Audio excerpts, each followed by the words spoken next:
మనము రాత్రి మరియు పగలు చూడండి. ఇక్కడ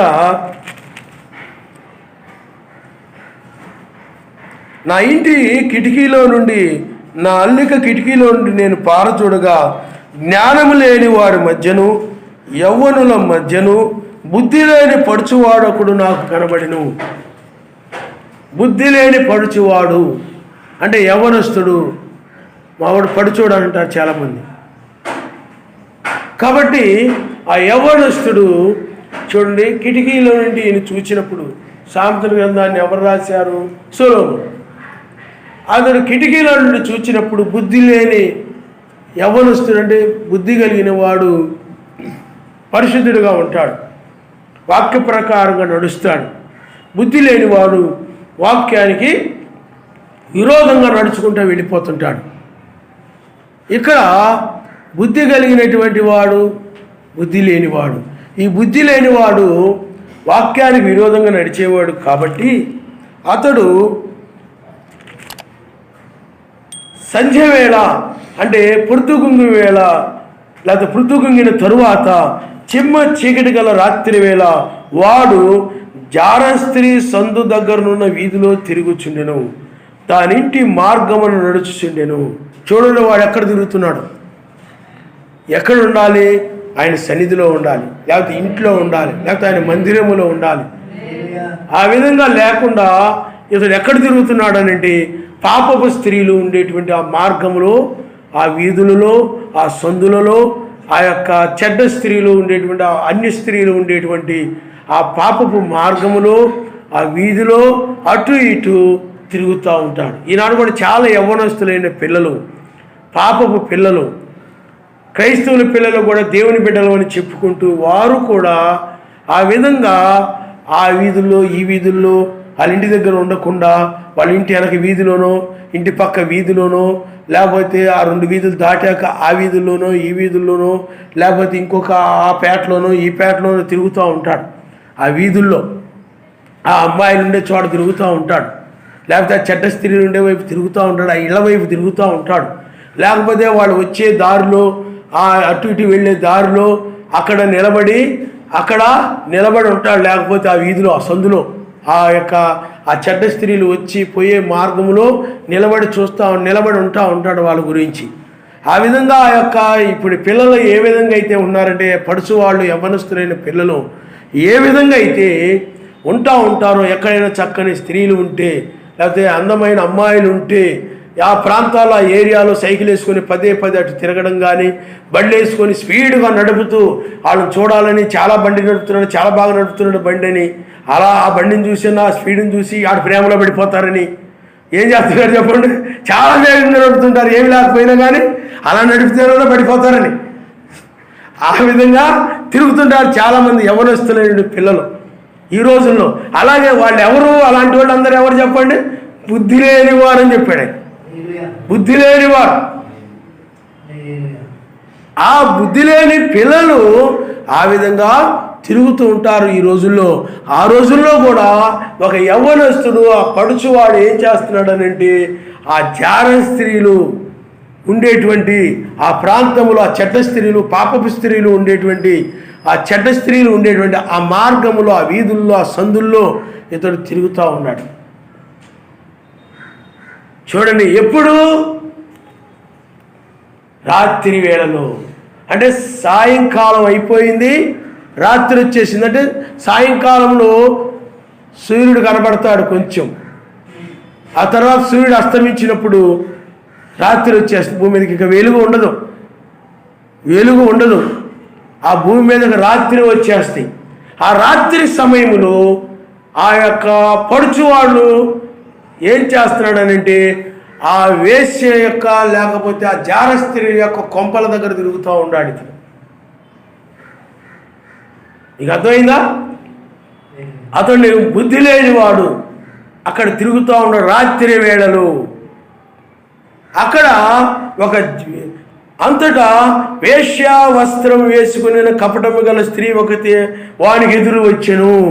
చూడండి, ఆ యొక్క వేశ్యలు ఎలా ఉంటారనంటే, పగలు నీకులాగానే మామూలుగా మనుషుల్లాగానే చక్కగా చాలా మంచిగా చాలా చక్కగా ఉంటారు. వాళ్ళు కూడా మామూలు మనుషుల్లాగానే చాలా మంచిగానే మామూలుగా పనులు చేసుకుంటూ చక్కగా ఆ విధంగా ఉంటుంటారు. ఇంట్లో పనులు అవి చేసుకుంటా చాలా చక్కగా ఉంటారు, మంచిగానే ఉంటారు. మిగతా స్త్రీలలాగే ఉంటారు, మిగతా వాళ్ళలాగే ఉంటారు. కానీ రాత్రి అయిపోయేటప్పటికి చాలా చక్కగా వేశ్యావేషం వేసుకుంటారంటే వాళ్ళు చక్కగా మేకప్ వేసుకొని ముఖానికంతా కూడా చేతులకంతా కూడా చక్కగా మేకప్ వేసుకొని ఐబ్రోస్ రుద్దుకొని ఆ లిప్టిక్లు రాసుకొని మంచి తలుకులాడే మెలమెల మెరిసిపోయేటటువంటి ఆ యొక్క రంగురంగులటువంటి చీరలో లేకపోతే ఏవో కట్టుకొని ఏమండి ఆ యొక్క వీధుల్లో ఆ వేశ్యావేషం అంటారు. అప్పుడు వాళ్ళ చూపు మారిపోద్ది, వాళ్ళ మాట మారిపోద్ది. పగలంతా ఒక రకంగా ఉంటారు, రాత్రి అయ్యేటప్పటికి ఏం చేస్తారు చెప్పండి, వాళ్ళ విధానం అంతా కూడా మారిపోద్ది, వాళ్ళ మాట కూడా మారిపోద్ది. ఆ కింద తర్వాత ఉంటుంది ఆ మాటలన్నీ కూడా. ఆ విధంగా వాళ్ళు వేశ్యావేషము వేసుకొని ఆ రాత్రి అయినప్పుడు వీళ్ళు వేశ్యలుగా అంటే అందంగా తయారైపోతారు, ఆకర్షించేలాగున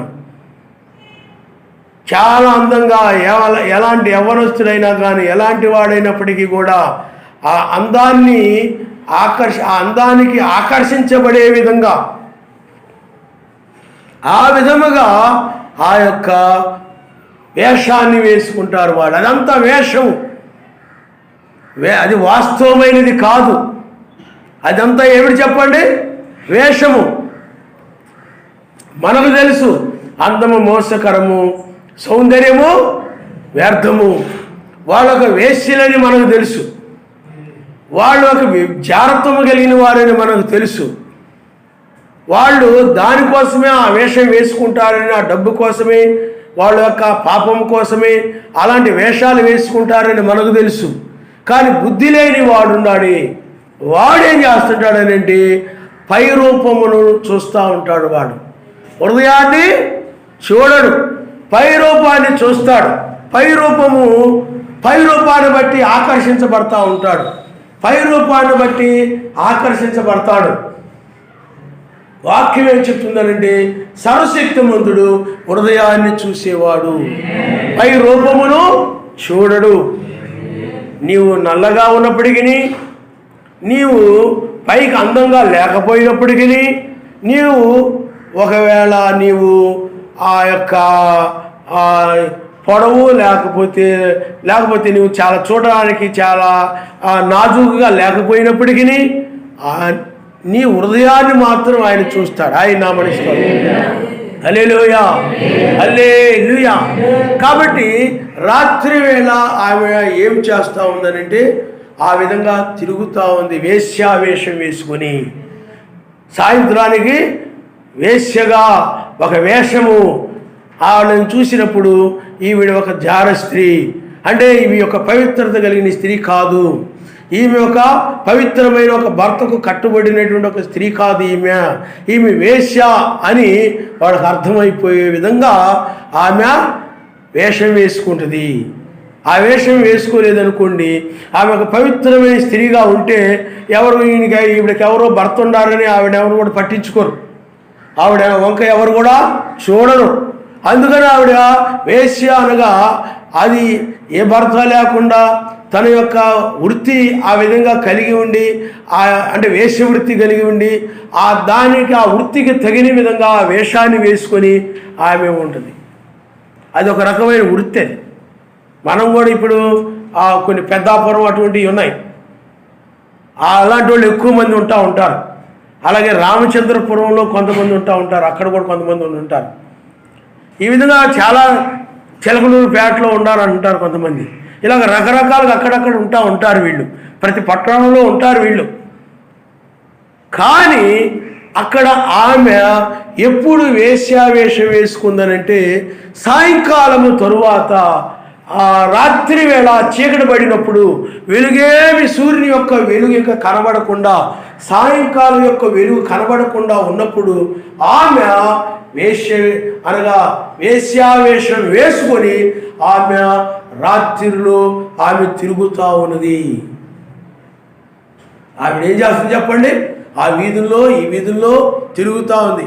అలాగే ఈ పడుచువాడు కూడా అలాగే తిరుగుతూ ఉన్నాడు. ఆ వీధుల్లో ఈ వీధుల్లో ఈ వీధుల్లో ఆ వీధుల్లో వాడుండి ఆ సందుల్లోకి వెళ్ళిపోయాడు. వాడు తెలుసు, ఆ దారులన్నీ వాడు తెలుసు, ఆ సందులన్నీ వాడికి తెలుసు. అందువల్లే దాని ఇల్లు ఎక్కడ ఉండదో అన్నీ కూడా వాడికి తెలుసు. అందుకనే ఆ ఇంటి చుట్టూ అలాగా వెళ్ళిపోయాడు. కానీ ఇక్కడ మనం ఒక విషయాన్ని మనం గ్రహించాలి. ఇక్కడ చూడండి, సంధ్య వేళ పొద్దు గుంగిన తరువాత చెమ్మ చీకటి గల రాత్రి వేళ అనున్నది.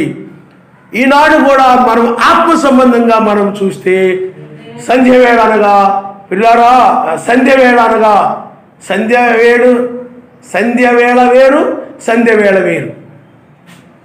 మీకు అర్థమవుతుందండి? ఇక్కడ సంధ్య వేళ, ఆ సంధ్య వేళ అనగా సాయంకాలం. ఆ సాయంకాలంలో ఆమె తిరుగుతూ ఉంది. అంటే రాత్రి చీకటి అయిపోయిన తరువాత. ఈనాడు కూడా మనం ఆత్మ సంబంధంగా మనం చూస్తే సాయంకాలం అనగా సాయంకాలపు వర్తమానికుడు వచ్చినప్పుడు, సాయంకాలపు దూత వచ్చినప్పుడు, సాయంకాలపు వర్తమానికుడు వచ్చినప్పుడు సాయంకాలం అనేది వచ్చింది. అందువల్ల 7వ దూత కాలం అంతా కూడా ఏమైనా చెప్పండి, అది సాయంకాలము. ఆ సాయంకాలములో ఆ 7వ దూత సాయంకాలపు వర్తమానికుడుగా పిలువబడతా ఉన్నాడు. అయితే ఈ సాయంకాలంలోనే, అంటే 7వ సాయంకాలమే 7వ సంఘకాలం, లౌకిక సంఘకాలం. ఈ లౌకిక సంఘకాలమే చివరి సంఘకాలం. దీని తర్వాత ప్రపంచమంతా కూడా రాత్రికి విడవబడుతుంది, చీకటి కమ్ముతుంది. 7వ సంఘకాలమే అంటే చీకటి కమ్మడం అంటే కృపాద్వారం మూసివేయబడడం, సువార్త ద్వారము మూసివేయబడడం. సువార్త ద్వారము మూసివేయబడడమే ఇక వెలుగు ముగించబడడం. సాయంకాలం వెలుగుతో సువార్త ద్వారము ముగించబడతా ఉంది. అందుకనే పగలు అంటారు. ఈ యొక్క పగలు అంటే ఈ 2000 సంవత్సరాల కాలంలో సువార్త లోకానికి ప్రకటించబడిన ఆ కాలాన్ని ఏమంటారంటే అది పగలని కూడా పిలువబడతా వచ్చింది. అంటే ప్రకృతి సంబంధమైన పగలతో పోల్చబడింది దాన్ని. అంటే ఎందుకు ఆ ప్రకృతి సంబంధమైన పగలతో పోల్చబడిందంటే పగలున్నంత వరకే పని చేస్తారు ఎలాగో, అలాగే అంటే సాయంకాలం వరకు, ఉదయం నుండి సాయంకాలం వరకు పొలంలో పనికి వెళ్ళారు. నువ్వు ఉద్యోగానికి వెళ్ళావు, లేదా పొలంలో పనికి వెళ్ళావు, లేకపోతే ఏదో పనికి వెళ్ళావు. ఉదయం నుండి సాయంత్రం వరకు నువ్వు పని చేస్తావు. పగలున్నంత వరకే పని చేస్తారు, వెలుగున్నంత వరకే పని చేస్తారు. అలాగే సువార్త కూడా వెలుగున్నంత వరకే, పగలున్నంత వరకే సువార్త లోకానికి. ఎప్పుడు ఆ సువార్త ముగించబడుతుందంటే వెలుగు ఎప్పుడు ముగించబడుతుంది? సాయంత్రంలోనే వెలుగు ముగించబడుతుంది. అలాగే లోకమును సువార్త కూడా సాయంకాలంలోనే ముగించబడుతుంది. సాయంకాలం తర్వాత భూమి మీదకి ఏమొస్తుంది? చీకటి వచ్చేస్తాయి, రాత్రి వచ్చేస్తాయి. ఆత్మ సంబంధంగా కూడా సువార్త వెలుగు అనేది సాయంకాలం వర్తమానికుని తర్వాత ముగించబడుతుంది. చివరి వెలుగు అదే, ఇంకా రాత్రి వచ్చేస్తుంది అనమాట. ఆత్మ సంబంధమైన రాత్రి అది. మీకు అర్థమవుతుందండి? అయితే ఈ వెలుగు మనం చూసాం, ఈ పగలు ఇది శాశ్వతమైన పగలు కాదు, దీనికి ఒక ముగింపు ఉంది. దీనికి ఒక ముగింపు ఉంది. సాయంకాలంతో ఈ పగలు ముగించబడుతుంది. ఈ సువార్తకు ఒక ముగింపు ఉంది. అన్ని జనులకు ఇవ్వబడిన కృపకాలం 2000 సంవత్సరాలు మాత్రమే. 2000 సంవత్సరాలు మాత్రమే పగలు. ఆ పగలకు ఒక ముగింపు ఉంది. ఆ ముగింపు 1995లో సాయంకాలపు వెలుగు ముగించబడింది. ఈ వెలుగు ప్రపంచానికి సంబంధించిన వెలుగు. ఆయన నామమున హల్లెలూయా, హల్లెలూయా. పిల్లారా, ఆ సాయంకాలపు వెలుగు ముగించబడింది. భూమి మీదకి ఏమొచ్చిందనంటే దురాత్మక ఆయన విడిచిపెట్టేశాడు. ఇంకా చీకటికి వదిలిపెట్టేశాడు ఆయన. చీకటి అనగా పూర్తిగా ఇక పాపానికి ఆయన విడిచిపెట్టేశాడు.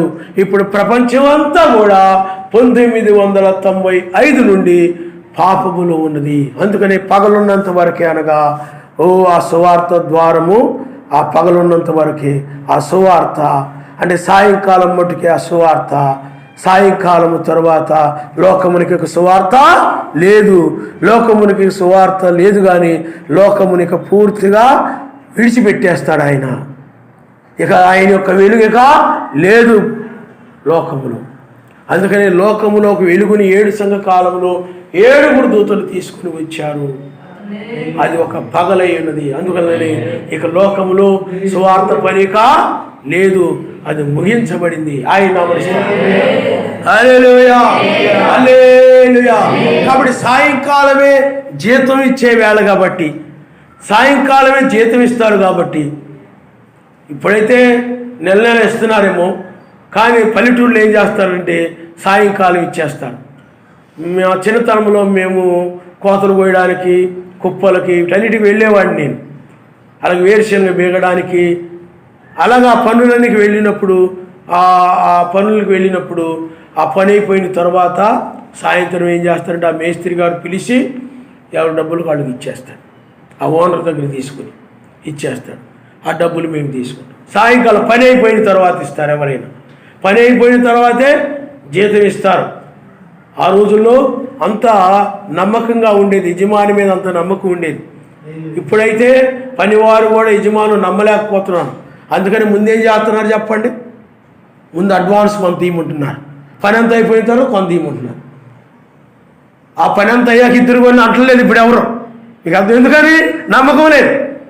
అలాగే పని వాళ్ళ మీద కూడా నమ్మకం లేక వాళ్ళు ఏం చేస్తున్నారంటే మొత్తం ఒకసారి ఇవ్వకుండా కొద్ది కొద్దిగా పని చేసే కొలది ఇస్తూ వస్తుంటారు. ఈ లోకంలో మనం ఇప్పుడు ప్రస్తుతం అలా చూస్తూ ఉంటాం. కానీ అప్పుడు ఏం చేసేవారంటే వారు సాయంకాల వేళలో జీతాలు ఇచ్చేవారు పని అంతా అయిపోయిన తర్వాత. ఇజ్రాయెల్ దేశంలో అదేవిధంగా ఇక్కడ కూడా మనము ఆయన సాయంకాలములో పగలు అనగా ఇక పగలే పని చేస్తారు, రాత్రి వచ్చినప్పుడు ఎవరు పని చేయరు. కాబట్టి ఇక భూమి మీద ఇక రాత్రి రాబోతుంది కాబట్టి ఇక సాయంకాలం వెలుగనేది ఇక ఉండదు. కాబట్టి అందుకని ఆయన రంగం మీదకి వచ్చేసాడు. ఎందుకంటే ఆయనే జీతం ఇచ్చేవాడు, ఆయనే జీతం ఇచ్చేవాడు. అందరూ కూడా పనివారే. 7 సంఘకాలంలో కానీ ఇంతకు ముందు అంతా కూడా అందరూ పనివారే. ఆయనే రాజు, భూమి ఆయనదే, సువార్త ఆయనదే, రక్తము కాల్చింది ఆయనే, ప్రాణం పెట్టింది ఆయనే, ఆయనే విమోచకుడు, రక్షకుడు. ఎవరు కూడా ఆ స్థానాన్ని తీసుకొనలేరు. ఎందుకంటే ఎవరు కూడా నీ కోసం ప్రాణం పెట్టలేదు కాబట్టి, ఎవరు కూడా నీ కోసం రక్తాన్ని వెలగా చెల్లించలేదు కాబట్టి, నీ విమోచకుడు, నీ రక్షకుడు ఆయనే. ఆయన హల్లెలూయా. ఆయనే జీతం ఇచ్చేవాడు వాని పనులను బట్టి. ఎవరు ఏ పని చేశారు, ఎవరు ఎంత పని చేశారు, ఏమిటి, ఎవరు ఎక్కువ పని చేశారు, ఎవరు తక్కువ పని చేశారు, ఎవరు పని చేయకుండా తప్పించుకున్నారు, ఎవరు ఎంత పని చేశారు, లేకపోతే కొంతమంది ఆ పని చేసి నమ్మకంగా ఉన్నారా, పనిలో నమ్మకంగా లేరా, అన్నీ కూడా. అందుకని బైబిల్ చెప్తా ఉంది, ఆ దినం మనము లెక్క అప్పగించవలసి ఉన్నదని ఆయన నామనిస్తారు. హల్లెలూయా, హల్లెలూయా. కాబట్టి ఇప్పుడు ఆయన వారి క్రియలను బట్టి, వాని పనులను బట్టి ప్రతిఫలము ఇచ్చేటువంటి న్యాయాధిపతిగా ఆయన ఉన్నాడు. ఆయన నామనిస్తాడు. అందుకనే నువ్వు ఏది చేసినా ఆయన కనబడేలాగా చేయాలి. నువ్వు చేసే పనులన్నీ కూడా ఆయన చూస్తే చాలని చేయాలి. ఎందుకంటే ప్రతిఫలం ఇచ్చేవాడు ఎవరు చెప్పండి? ఆయన. ప్రతిఫలం ఇచ్చేవాడు ఎవరు? ఆయన. నువ్వు ఏ పని చేసినా, నువ్వు ఏ పరిచర్య చేసినా, ఆతిథ్యం ఇచ్చినా, లేకపోతే ఇతరుల యొక్క అవసరాలను పాలు పొందినా, ఏమైనా చేసినా అందరూ నేను చేస్తున్నానని చూడాలి అని వాళ్ళ మనుషులు హృదయంలో పెట్టుకొని మనుషులు చూడాలన్నట్టుగా ఏమండి మీ యొక్క పనులు చేయకూడదు. జాగ్రత్తగా ఉండండి, ప్రతిఫలాన్ని పోగొట్టుకుంటారని ఉంది. అందువలన ఆయన చూస్తున్నట్టుగానే చేయి. నువ్వు ఏది చేసినా ఆయన చూస్తే చాలు, ఆయన ఎరిగితే చాలు. రహస్యమందున్న ప్రతిఫలం ఇచ్చే ఆ తండ్రి ఆయన చూస్తే చాలు అనుకుని నువ్వు ఆతిథ్యం ఇచ్చినా, పరిచర్య చేసినా, ఏం చేసినా సరే ఆయన చూసే విధంగా చెయ్యి. అలాగూ వారి క్రియలను బట్టి ప్రతిఫలం ఇవ్వడానికి ప్రపంచములో వారి వారి క్రియలను బట్టి ప్రతిఫలం ఇవ్వడానికి న్యాయాధిపతిగా ఆయన రంగం మీదకి వచ్చాడు. అందువల్ల ఆయన ఎప్పుడు వచ్చాడనంటే తెల్లవారుజామును వచ్చాడు. ఆయన హల్లెలూయా, హల్లెలూయా. ఇప్పుడు ఈ వేకువజామున ఏమైపోయిందంటే తెల్లవారుజామున ఆయన వచ్చి, పిల్లారా లోకములో మీరు గమనించండి, లోకమేమో రాత్రిలో ఉంది, సాయంకాలం వెలుగు ముగించబడింది. ఈ రాత్రిలో అంటే లోకమేమో రాత్రిలో ఉంది, మనం ఎక్కడున్నాం చెప్పండి? వేకువజామున. ఎందుకంటే ఇద్దరు మీరు కోల్పోవాలంటే ఏం చేయాలి చెప్పండి? ఆత్మ సంబంధంగా పునరుద్ధానానికి సాదృశ్యం ఉంది వేకువజామున. ఇప్పుడు ఆయన వేకువదూతగా వచ్చి ఆయన మనకి జీతం ఏమిటంటే నిద్ర మీరు కోల్పోవడమే జీతం. ఆయన అదే పునరుద్ధానం, ఎక్కిరమ్మని పిలవడం, ఆయనే నీకు గొప్ప జీతం. ఇప్పుడు ఆయన ఈ తెల్లవారుజాములో ఆయన న్యాయాధిపతిగా జీతం ఇచ్చేవాడుగా ఆయన ఉన్నాడు. ఆయన హల్లెలూయా. అంటే ఒక విధంగా చెప్పాలంటే రాత్రిలో, అంటే లోకం ఎక్కడుంది చెప్పండి? రాత్రిలో ఉంది. సువార్తారాలు ముయ్యబడ్డాయంటే లోకం ఎక్కడున్నట్టు? రాత్రిలో ఉన్నట్టు లోకం. మనం ఎక్కడున్నామనంటే వేకువజామున ఉన్నాము. రాత్రి ఎక్కడుంది? లోకములో ఉంది. లోకం అంతా రాత్రిలో ఉంది, చీకటి గమ్మేసింది. అందుకనే లోకం ఇప్పుడు ఎక్కడుందని అంటే అదంతా కూడా వేశ్యావేషం వేసుకుని ఉన్నాయి సంఘాలన్నీ కూడా. ఇంకా ఒక విధమైన పాపము, అంటే అక్కడ పరుచువాడు ఎలా తిరుగుతూ ఉన్నాడు, ఆ వేశ్యావేషం వేసుకునే స్త్రీ ఎలా ఉందో, అంటే ఒక పాపము, ఒక అక్రమము, ఒక జారత్వము, ఒక వ్యభిచారము అక్కడ ఎలాగుందో ఇప్పుడు ప్రపంచమంతా కూడా ఒక వ్యభిచారం అనేటువంటి ఒక పాపమునకు ఆయన పూర్తిగా, లేకపోతే అక్రమానికి ఆయన వదిలిపెట్టేశాడు ఒక విధంగా చెప్పాలి. లోకాన్నంతా కూడా అదంతా కూడా రాత్రిలో ఉంది. ఇప్పుడు సంఘాలన్నీ కూడా వేశ్యావేషం వేసుకొని ఉన్నాయి. ఈనాడు మీ అన్ని సంఘాలు చూడండి, ఇంతకు ముందు అయితే కొంచెం పవిత్రంగా కనపడతా ఉండేవి, అవి నిజమైనవి కాకపోయినప్పటికీ. కానీ ఇప్పుడు పూర్తిగా మత్స్య సంఘాలన్నీ కూడా ఇప్పుడు ఏమైపోయింది? వేశ్యా సంఘాలుగా మారిపోయి వేశ్యావేషం వేసుకున్నాయి.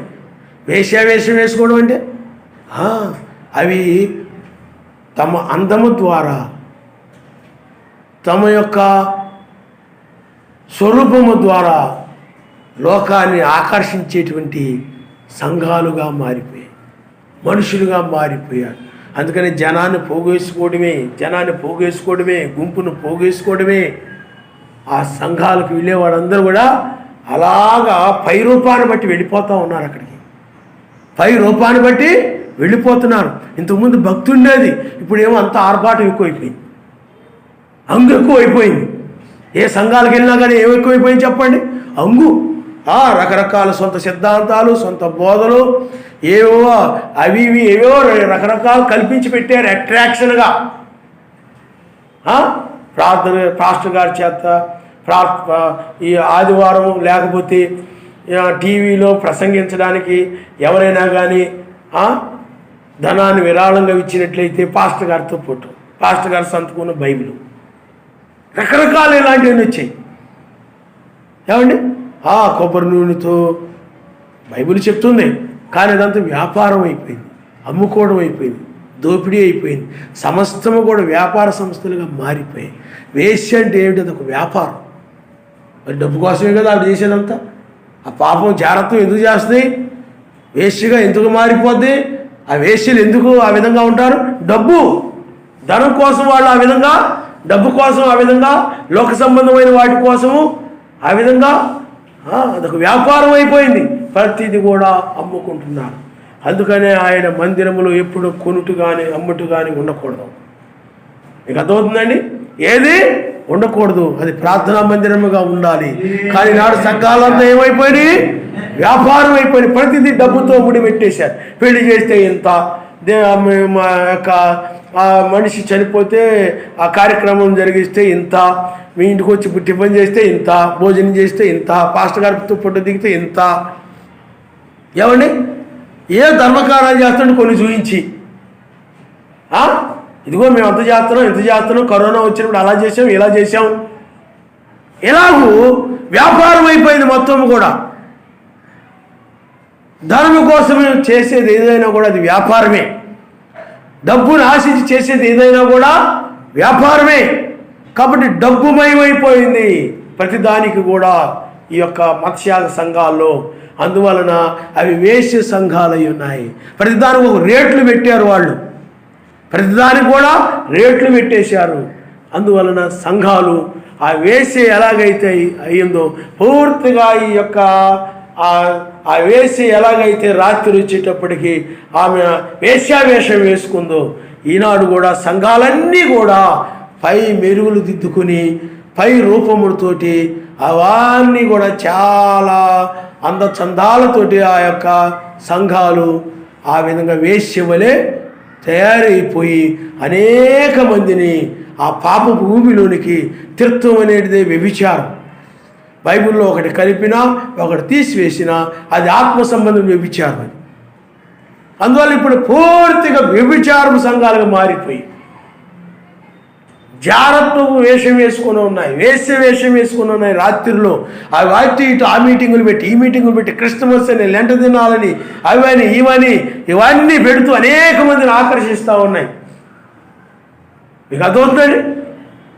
అవన్నీ కూడా అదంతా కూడా పూర్తిగా రాత్రి వదిలిపెట్టేశాడు ఆయన. పూర్తిగా చీకటి వదిలేశాడు అంటే ఇంకా పూర్తిగా చీకటిలోనే జరిగేది పాపమంతా, పాపానికి వదిలేశాడు పూర్తిగా. అందులో లోకమంతా కూడా రాత్రిలో ఉన్నది.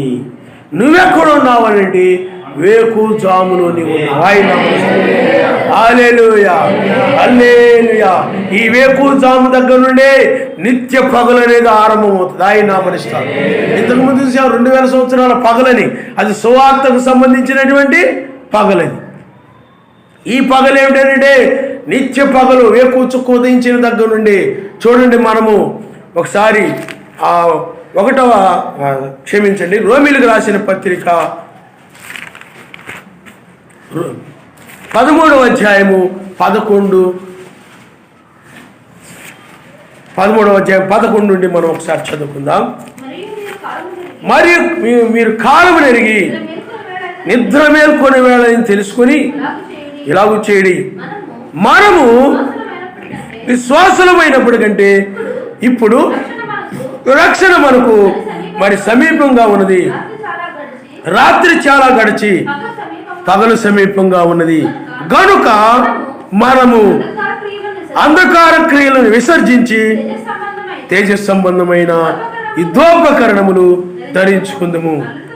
అల్లరితో కూడిన ఆటపాటలైనను మత్తైనను లేకయు కామ విలాసములైనను పోకిరి శ్రేష్ఠులైనను లేకయు కలహమైనను మత్సరమైనను లేకయు చూడండి పగడి యందు నడుచుకున్నట్టు మర్యాదగా నడుచుకుందాము. మెట్టుకు ఎలోహిమైన యాశ్వామెస్సీను ధరించుకుని వారమై శరీరేచ్ఛలను నెరవేర్చుకున్నట్టుకు శరీర విషయమై ఆలోచన చేసుకుని కూడా ఆయన హల్లెలూయా, హల్లెలూయా. ఇక్కడ రాత్రి చాలా గడిచి పగలు సమీపంగా ఉంది. కాలం నెరిగి నిద్ర మేల్కొని వేళని తెలుసుకుని ఇలాగూ చేయడి.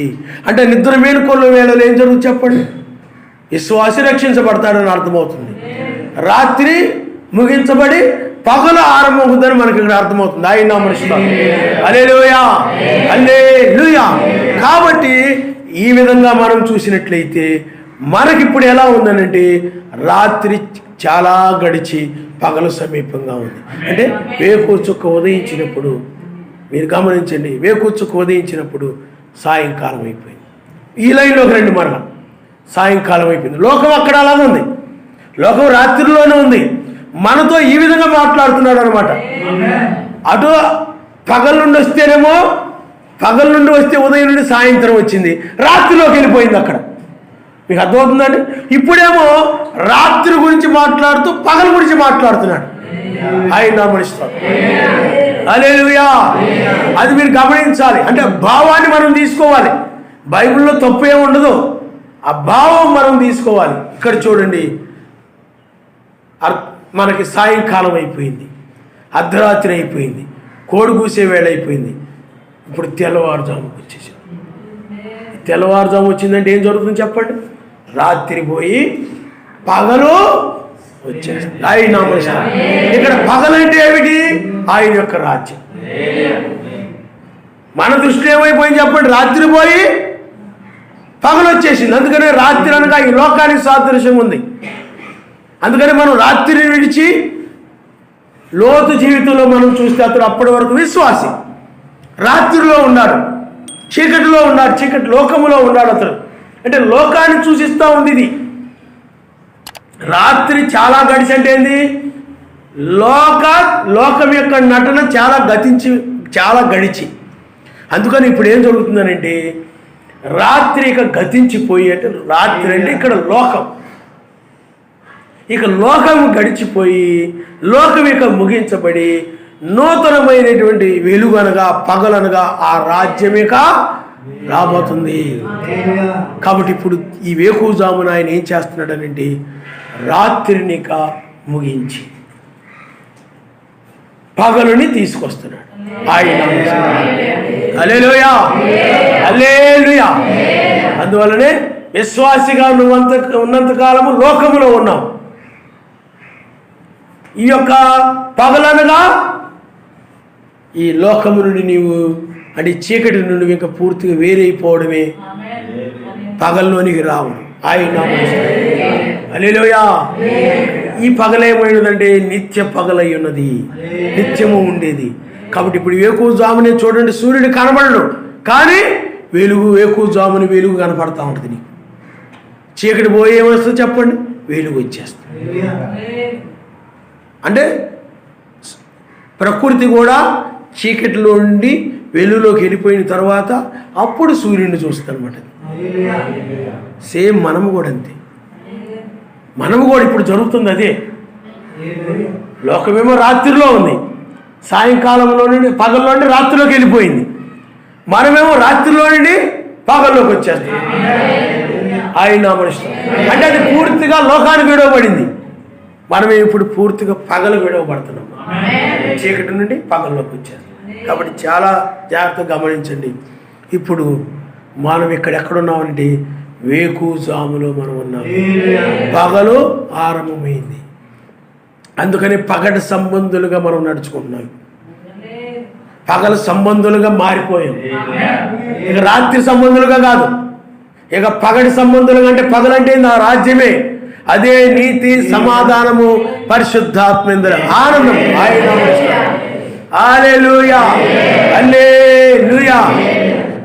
అందువలన ఇప్పుడు ఆ ప్రకృతి ఎలాగైతే ఆ చీకటిని విడిచి వెలుగును ధరించుకున్న తర్వాత సూర్యుడిని చూస్తూ, అలాగే మనము కూడా ఇప్పుడు ఈ మర్త్యమైన శరీరాన్ని విడిచి అమర్త్యతను ధరించుకొని మధ్యాకాశంలో ఆయన్ని మనం చూస్తాం. కాబట్టి ఇప్పుడు మనము పగలలో ఉన్నాము. అందుకని కాలం నిద్ర మేల్కొని వేళని తెలుసుకుని ఎలాగూ చేయడి విశ్వాసులు అయినప్పటికంటే ఏమండి రక్షణ సమీపంగా ఉంది. రాత్రి చాలా గడిచి పగలు సమీపంగా, అంటే ఆ కాలంలో వాళ్ళు చెప్పారు సమీపంగా ఉందని. ఇప్పుడు ఇది నెరవేరుతుంది, ఇప్పుడు అది జరుగుతూ ఉంది. కాబట్టి ఇప్పుడు మనము రాత్రిలో ఉన్నటువంటి మనము, ఈ శరీరంలో ఉన్నటువంటి మనము, ఈ శరీరమే రాత్రి లోక సంబంధమైనది ఈ శరీరము. అందుకనే ఇక పూర్తిగా ఈ యొక్క సంఘశాఖలు వీటన్ని కూడా రాత్రికి విడిచిపెట్టాడంటే లోకానికి వదిలేశాడు. ఇంకా పూర్తిగా వాళ్ళ లోకానికి వదిలేశాడు. లోకానికి పూర్తిగా లోకాశలకి, వాళ్ళ దుర్బోధలకి, వాళ్ళ సిద్ధాంతాలకి, వాళ్ళ యొక్క ఆచారాలకి, పద్ధతులకి, వాళ్ళ యొక్క అసూయకి, ద్వేషములకు, కక్షలకు, కామానికి అన్నిటికి కూడా వదిలేశాడు. ఆయన ఇంకా పూర్తికి చావుండని వదిలేసి పెట్టేశాడు. అందుకని పరిశుద్ధుడుగా ఉండనిము, నీతిమంతుడు అన్యాయం చేయవాడు ఇంకొను అన్యాయం చేయనిము, అపవిత్రుడు ఇంకా అపవిత్రుడుగా ఉండనిమ్మని వదిలిపెట్టాడు ఆయన లోకాన్ని. దాన్ని రాత్రికి విడిచిపెట్టడమే, పూర్తిగా లోక విధానాన్ని విడిచిపెట్టడమే రాత్రికి విడిచిపెట్టడం.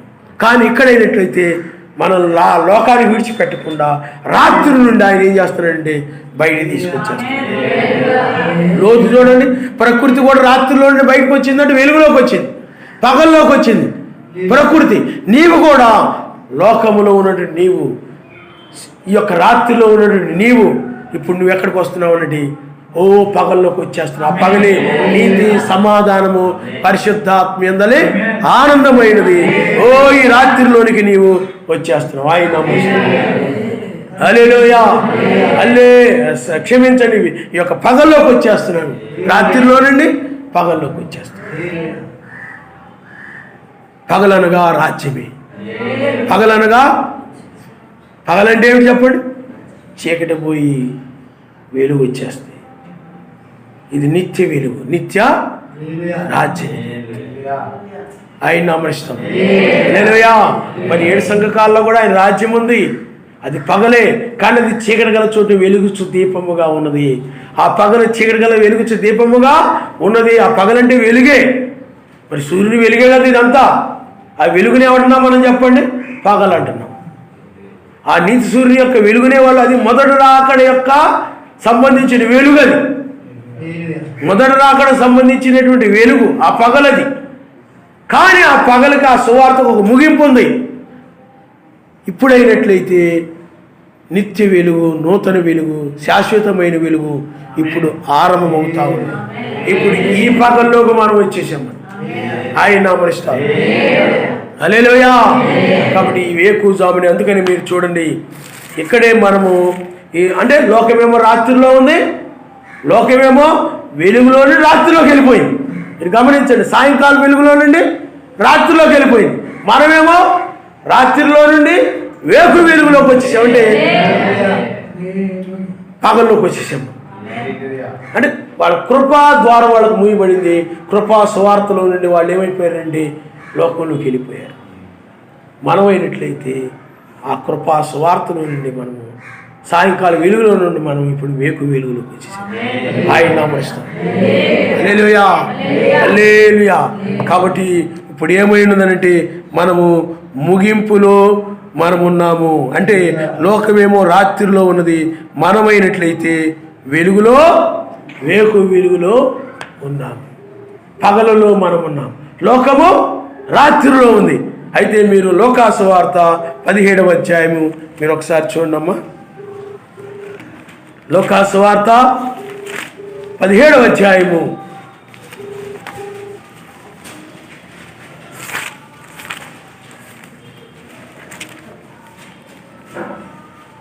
17వ అధ్యాయము ఒకసారి మీరు చూడండి. 34వ వచనాన్ని మీరు ఒకసారి చదవండి. ఆ రాత్రి ఇద్దరొక్క మంచం మీద ఉందురు, వారిలో ఒకరు కొనిపోబడును, ఒకరు విడిచిపెట్టబడును. మీకు ఇంకా బాగా అర్థం అవ్వాలంటే ఫస్ట్ నుండి మీరు చదవండి. నోహు దినములో జరిగినట్టు మనిషి కుమారుడు దినముల్లోనూ జరుగును. 26వ వచనం నుండి, నోహు ఓడలోని వెళ్ళిన దినం వరకు జనులు తినుచు, త్రాగుచు, పెండ్లాడుచు, పెళ్లికి పడుచు ఉండిరి. అంతలో జలప్రలయం వచ్చి వారందరిని నాశనం చేసెను. లోతు దినముల్లో జరిగినట్టును జరుగును. జనులు తినుచు, త్రాగుచు, కొనుచు, అమ్ముచు, నాటుచు, ఇండ్లు కట్టుచు ఉండిరి. అయితే లోతు సొదము విడిచిపోయిన దినమున ఆకాశం నుండి అగ్నిగంధకములు కురిసి వారందరినీ నాశనం చేసెను. ఆ ప్రకారమే మనిషి కుమారుడు ప్రత్యక్షముకు దినమున జరుగును. ఆ దినమున మిద్దె మీద ఉండువాడు ఇంట ఉండు తన సామాగ్రిని తీసుకొని పోటుకు దిగకూడదు. అలాగే పొలములో ఉన్నవాడు తిరిగి రాకూడదు. లోతు భార్యను జ్ఞాపకం చేసుకుని తన ప్రాణమును రక్షించుకొని వాడు దాన్ని పోగొట్టుకునివాడు దాన్ని సజీవంగా కాపాడుకును. ఆ రాత్రి ఇద్దరు ఒక మంచం మీద ఉందరు, వారిలో ఒకరు కొనిపోబడును, ఒకరు విడిచిపెట్టబడును. ఇద్దరు స్త్రీలు ఒక తిరగలు విసురుచుందురు, ఒకటి కొనిపోబడును, ఒకటి విడిచిపెట్టబడినను. శిష్యులు ఎలోహిం ఇది ఎక్కడ జరుగునని ఆయన అడిగినందుకు ఆయన పీనుగ ఎక్కడ ఉన్నదో అక్కడ గ్రద్దలను పోగునని వారితో చెప్పెను. ఆయన నామనిస్తాడు. హల్లెలూయా, హల్లెలూయా. కాబట్టి ఇక్కడ చూడండి, నోహు దినములో జరిగినట్టు కానీ, లోతు దినములో జరిగినట్టు కానీ మనిషి కుమారుని యొక్క రాకడలో కూడా జరుగుద్దని చెప్పాడు. అయితే ఇక్కడ ఏం జరిగిందనంటే లోతు భార్యని జ్ఞాపకం చేసుకోమంటున్నాడు ఆయన. లోతు భార్య విడవబడిన వారి సాదృశ్యము, లోతు కొనుగోబడిన వారి సాదృశ్యము. లోతు ఎవరికి సాదృశ్యంగా ఉన్నాడు? కొనుగోబడేవారికి, ఒకరు విడవబడేవారికి.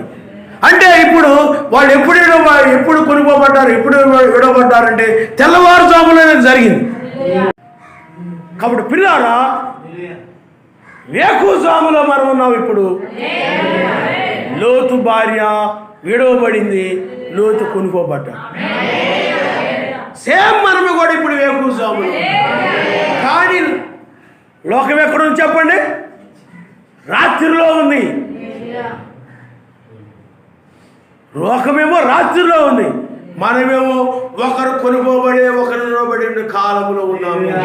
కాబట్టి ఇప్పుడు రాత్రి ఒకరు కొనుక్కోబడతారు, ఒకడు విడవబడతారని అంటే దేని ఉద్దేశం చెప్తున్నాడు చెప్పండి? వేకుజామని చెప్పలేదు. అందుకని రెండవ రాకడ సంబంధించినంత కూడా మర్మం ఉంచాడు ఆయన, తెలియకూడదని. వేకుజామున ఒకరు కొనుక్కోబడతాడు, ఒకరు విడవబడతారని తెలిసిందనుకోండి, రెండవ రాకడ క్లారిటీ వచ్చేస్తాయి. అవును, వేకుజామున ఎత్తబడిపోతాం, ఇది మర్మము. ఆ రెండవ రాకడ సీక్రెట్ ఏమి ఉండదు, ఇంకా దాన్ని మర్మంగా ఉంచాడు ఆయన. కానీ ఇప్పుడు మనకి తెరవబడతా ఉందన్నమాట, విప్పబడతా ఉంది. నీకు నీ కన్నులు తెరుస్తున్నాడు ఆయన. నీ కన్నులు తెరిచాడు కాబట్టి నువ్వు చూడగలుగుతున్నావు. బుద్ధి లేని కన్నికలు ఉన్నాయి అనుకోండి, అవి ఎలాగ విడవబడతాయి? ఎందుకంటే అవి బుద్ధి లేని కన్నికల్లాగా జీవిస్తాయి. బుద్ధి కలిగిన కన్నికలు ఉంటారు, వారు విడవబడరు. అందుకనే కొనుక్కోబడేవారు ఎవరు? బుద్ధి కలిగిన కన్నికలు. బుద్ధి లేని కన్నికలు అంటే వాళ్ళు విడవబడతారు. ఎందుకంటే వాళ్ళు ఆరిపోవడం, వెలిగించుకోవడం, ఆరిపోవడం, వెలిగించుకోవడం, చెప్పించుకుంటూ ఉంటారు. పదే పదే వెలిగించుకుంటూ ఉంటారు. బట్ ఎప్పుడు కూడా నన్ను వెలిగించు, ఆరిపోతారు. నన్ను వెలిగించు, ఆరిపోతారు. మళ్ళీ వెలిగించడం, అలేలే చెప్పు, అలేలే అంటారు, మళ్ళీ ఆరిపోతారు. అంటే పొడుతుండాలన్నమాట. ఎద్దులు కదలపోతే ఏం చేస్తారు చెప్పండి? నేను పొలాల్లో పనిచేసే రోజుల్లో ఎద్దులుండేవి, ముళ్ళు కర్ర తీసుకొని పొడుస్తూ ఉన్నారు. చురుక్కుమని లేచేవి అనమాట, కదులుతుండే ముందుకి. లేకపోతే కదిలే కాదు, అంటే నొప్పి తగిలితేనే కదులుతాయి. ఆ ముళ్ళు ఉంటుంది, కర్రకి ఏముంటుంది, చివరిలో ముళ్ళు ఉంటుంది అనమాట. ఆ ముళ్ళు దానికి, అందుకనే మామూలుగా చర్మం కొంచెం మందం ఎక్కువ. మామూలు కర్రతో కొడితే కదలమై, దానికి చిన్న చివరిలో ఆ కర్రకి చిన్న సూదిలాగా ఉంటుంది అనమాట. దానికి చిన్న మేకు లాంటిది, అది పెట్టి పొడుస్తారు. ఒక చివుక్కులేసి కదులుతుంటాయి అనమాట. అలాగే కొంతమందికి ఎలా ఉందంటే, మామూలుగా చెప్తే ఎక్కదా, దెబ్బలు తగులుతుంటేనో ఏమంటే కష్టాలు వస్తేనో అప్పుడు ప్రార్థన చేస్తుంటారు చూసారా, ఆ టైప్ వాళ్ళు అన్నమాట. మామూలుగా చెప్తే వినరు. కానీ నిజమైన వధువు ఎవరు చెప్పకండి,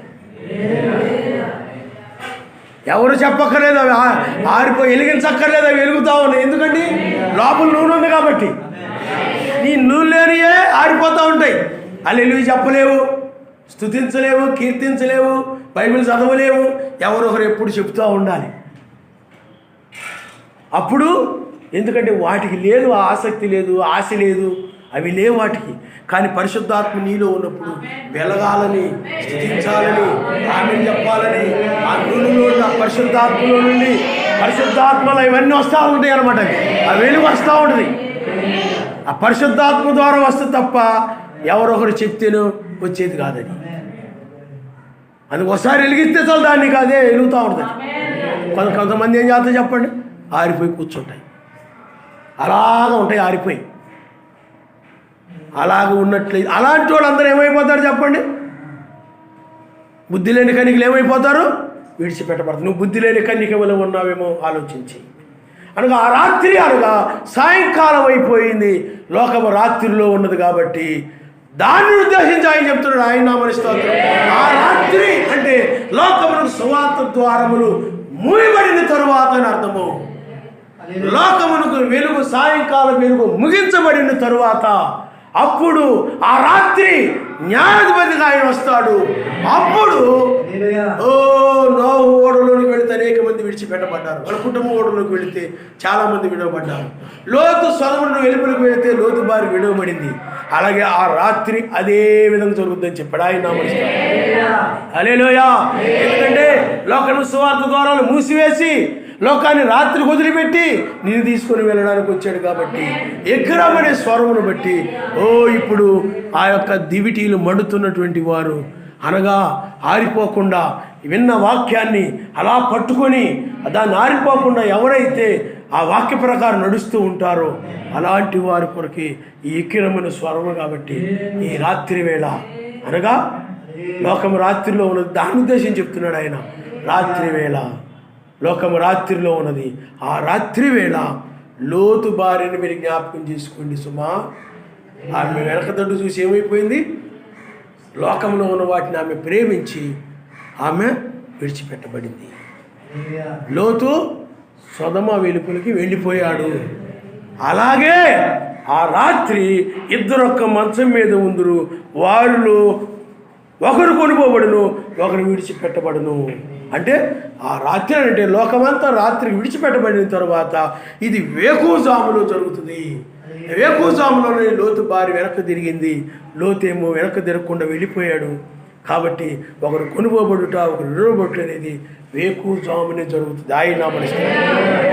వేకువజామునంటే రాత్రిలోనే జరుగుతుంది. రాత్రి అంటే లోకము రాత్రిలో ఉన్నది. ఆ లోకం అంతా రాత్రికి విడవబడిన తర్వాత ఇది జరుగుతుంది అని అర్థం. మీకు అర్థమవుతుందండి? కాబట్టి లోకము రాత్రిలో ఉన్నది, మనము వేకువజామున ఉన్నాము. అందుకని ఈ రాత్రి అంటే అంటే పూర్తిగా దుర్బోధలకి, చీకటికి వాటిని విడిచిపెట్టడమే రాత్రి. ఇప్పుడు అంటే పూర్తిగా లోకానికి పాపానికి లోకాన్ని విడిచిపెట్టేసినప్పుడే అని అర్థం అనమాట. ఒక విధంగా చెప్పండి, ఒకరు కొనుగోబడతారు, ఒకరు విడబడతారని చెప్పి ఆయన నామనిస్తారు. అంటే సువార్త ద్వారాను ముయ్యబడినప్పుడు వేకువజామున అంటే రాత్రి ఒకరు కొనుగోబడతారు, ఒకరు విడబడతారు. కాబట్టి లోకమంతా రాత్రిలో మనం వేకువజామున. కాబట్టి లోకము రాత్రి విడవబడినటువంటి సమయంలోనే మనం అందుకని ఒకరు కొనుగోబడుదురు, ఒకరు విడవబడతారు. అందుకని ఇద్దరు స్త్రీలు, ఒకటి తిరగలి విసురుచుందును, ఒకటి కొనుకోబడును, ఒకటి విడిచిపెట్టబడును. చూడండి, ఇద్దరు స్త్రీలు అంటే ఇద్దరు స్త్రీలు ఒక్క తిరగలి విసురుచుందురు, ఒకటి కొనుకోబడును, ఒకటి విడిచిపెట్టబడును. అంతే. ఆ ఇద్దరు స్త్రీలు ఎవరంటే ఒకటి బుద్ధి లేని కన్యక, ఇంకోటి బుద్ధి కలిగినది. ఒకటి బుద్ధి లేని కన్యక, ఇంకోటి బుద్ధి కలిగినది. అందుకని మనము ప్రకృతి సంబంధంగా చూసినట్లయితే కొన్ని దేశాల్లో రాత్రి ఉంటుంది, కొన్ని దేశాల్లో పగలు ఉంటుంది. అంటే కొన్ని దేశాల్లో కొంతమంది అంటే రాత్రి ఉన్న చోట పడుకొని ఉంటారు. ఇప్పుడు మనకు అమెరికా ఉందనుకోండి, అమెరికాకి ఇప్పుడు రాత్రి ఇప్పుడు వాళ్ళందరూ నిద్రపోతూ ఉంటారు. ఇప్పుడు చక్కగా వాళ్ళు రాత్రిలో ఉన్నాం, మనం పగల్లో ఉన్నాం. ఇక్కడ మనం ఏం చేస్తున్నాం? పనులు చేసుకుంటూ ఉన్నాం. అందుకనే తిరగలు విసురుతూ ఉన్నాం. వాళ్ళు రాత్రిలో ఉన్నారు. మీకు అర్థమైందా? కాబట్టి తిరగలు విసురుతున్నటువంటి వారిలో బుద్ధి లేని కన్యక ఉంది, బుద్ధి కలిగిన కన్యక. అవి రెండు ఒక సంఘంలోనే ఉంటాయి, తెలిసిపోతుంటాయి, ఒక సంఘంలోనే ఉంటాయి. అందుకని పదే పదే చెప్పించుకుంటూ ఉంటారు. చూసారా? ఆమె హల్లెలూయా అని చెప్పుని చెప్పించుకుంటున్నామంటే అదే బుద్ధి కలిగిన కన్యక. అంటే చెప్పక్కర్లేదు, తన హృదయంలో నుండి వచ్చేస్తుంది. ఆయన స్థితించాలి, వాక్యం మీద నిలబడాలని ఆ ఒత్తిడి, ఆ ఆశ, ఆసక్తి, అందరికీ నా వెలుగునివ్వాలని ఎలా ఉంటుందో దివిటి అందరు కూడా నీ వెలుగునివ్వాలి అనుకుంటా ఉంటాను. నీవు కూడా అందరూ కూడా వెలుగుని అనగా నా సత్క్రియలుని అందరుగా కనబరుచుకోవాలి. సర్వశక్తిమంతుడి యొక్క సత్క్రియలు ఆయన నామనిస్తాం. హల్లెలూయా, హల్లెలూయా. మీరు చూడండి, మత్తయి సువార్తలు అనుకుంటాను, మత్తయి సువార్త చూడమ్మా.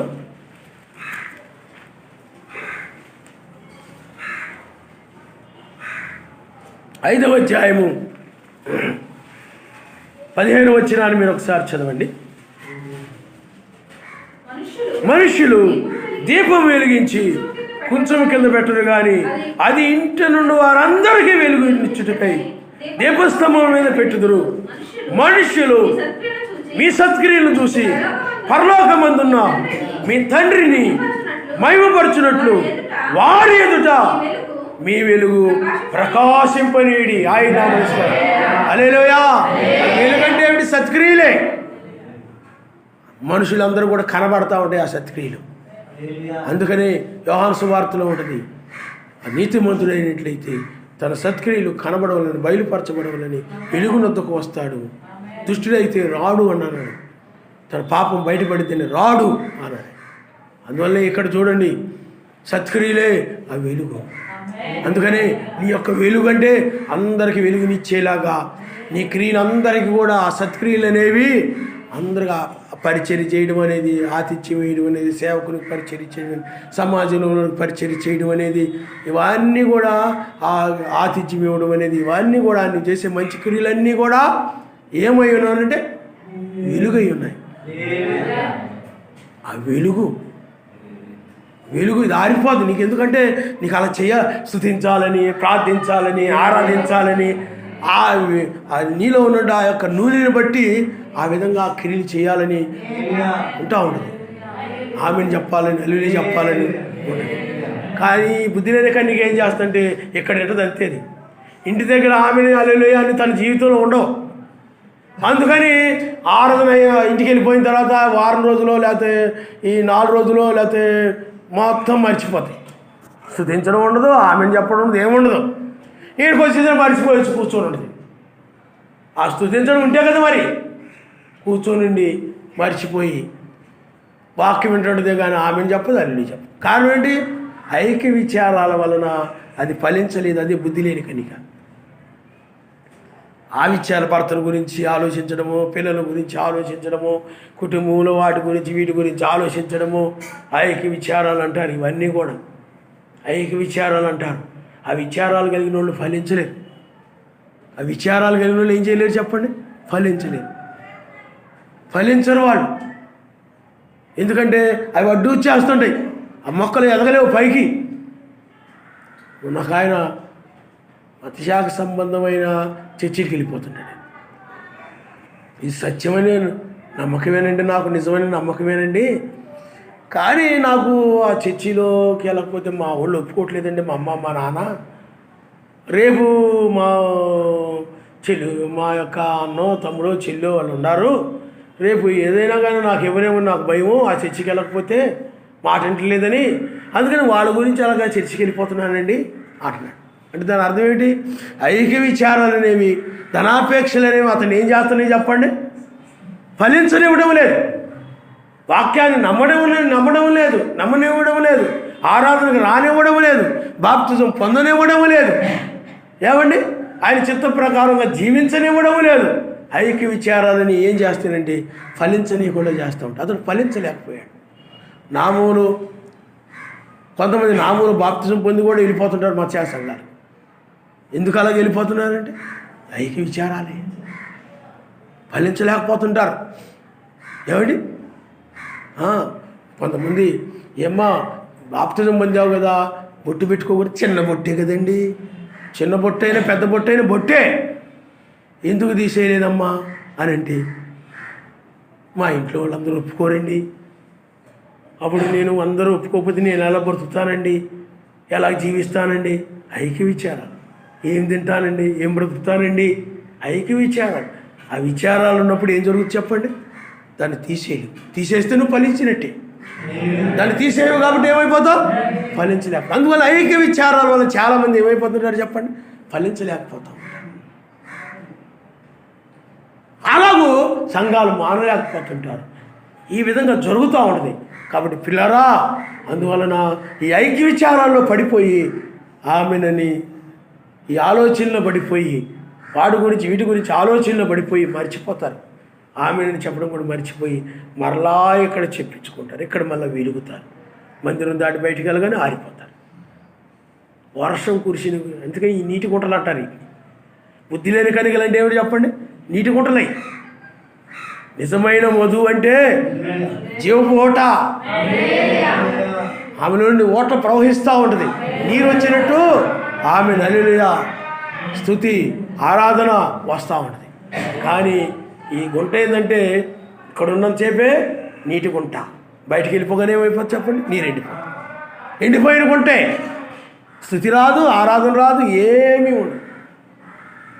ఇంటికి వెళ్ళిపోయి ఆయనకి విచారాల్లో ఆయన ఇంకా రాలేదిందా, ఈయన ఇంకా రాలేదిందా, ఆవిడ ఇంకా రాలేదిందా, ఈవిడ ఇంకా రాలేదిందా, పిల్లలు ఇంకా రాలేదు, అది ఏంది, ఇది ఏంది, అది ఎలాగా, ఇది ఎలాగా, ఈ జీవన సంబంధమైనటువంటి వాటి గురించి విచారించేటువంటి లోక సంబంధమైన వాటి గురించి విచారిస్తూ ఉంటారే, వారే మర్చిపోతారు. అందుకని ఇజ్రాయేలీలు కూడా ఐగుప్తు నుండి బయటకు వచ్చారు, కానీ ఆ తరువాత వాళ్ళు ఈ విచారాల్లో పడిపోయి ఏమి తిందునా, ఏమి త్రాగుతున్నా, ఎలా బ్రతుకుతామా, ఏమిటి ఇదిగో కానాన్ అన్నాడు, ఏమీ లేదు, ఆ అరణ్య మార్గంలో తీసుకుపోతున్నాడు, ఈ మోషే అసలు ఏదో మనం నమ్మి వచ్చేసాం, మోషే మన కొమ్మ ముంచుతున్నాడు మోషే అని వాళ్ళు ఐక్య విచారంలో పడిపోయి ఆయన మోషే మీద, సర్వశక్తిమంతుడి మీద వాళ్ళు సణిగి గొణిగారు.